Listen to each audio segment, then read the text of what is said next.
So I think when we look at women in midlife, there is so much power. It's almost mind-blowing. There is so much potential and possibility and expansiveness. But if we keep women feeling small, feeling unimportant, feeling as if their voice no longer matters, then we don't have to listen to or tap into what is possible, not only for women in midlife, but for the world. What happens in the world when women in midlife step in, show up bigger than they've ever shown up in their lives? What happens from that place when we harness all that energy, all that lived experience? I think that is where so much of our broken world could heal from. Because there is not a single woman in midlife that I know, that I have met, that I have worked with, that I am friends with, that I have watched go before me, that don't have epic, unbelievable stories and journeys and offerings within them. But unfortunately, so many of those women have arrived at this belief system that what they have to offer is not important. So I really want to come to bring an alternative story that says midlife women, that is where the power is, that is where the magic lives, that is where the answer for so much of humanity lives within women in midlife who've experienced so much on their own journey, who, if in fact we would let them lead, if we would listen, if we would get in line behind them, next to them, we just may find answers in places we've not yet been seeking. So what happens, sisters, when we decide as women in midlife that we are claiming it all, that we are going to step into our bigness in a way that I think even when we're in our 20s and 30s, we don't even have the confidence for.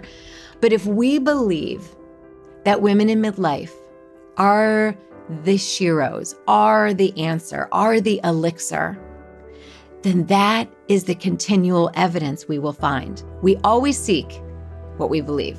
We always find what we believe.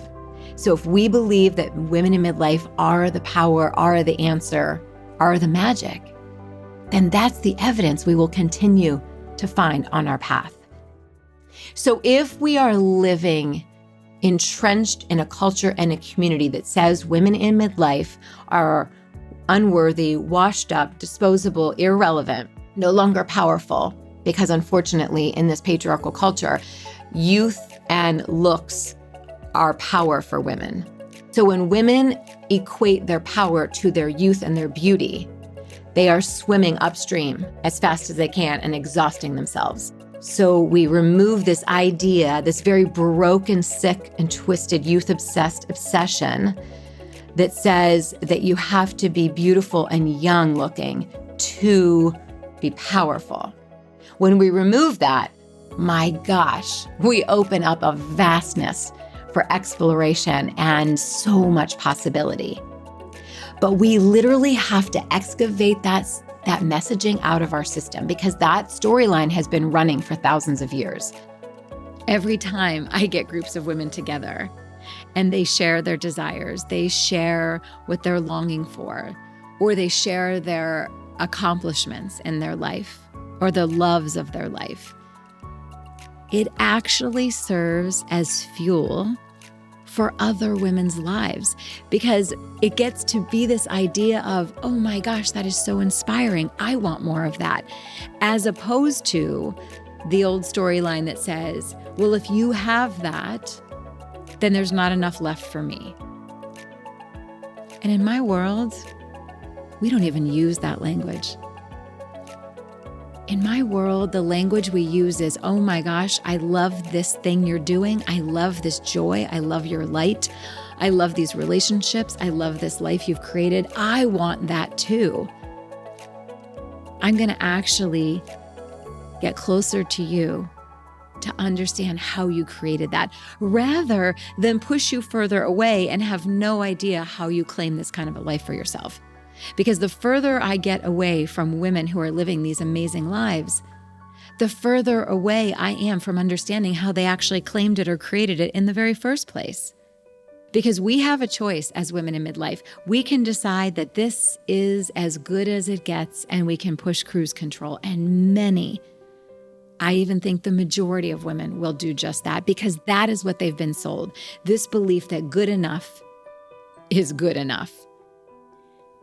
And then there are those of us who believe that there is more,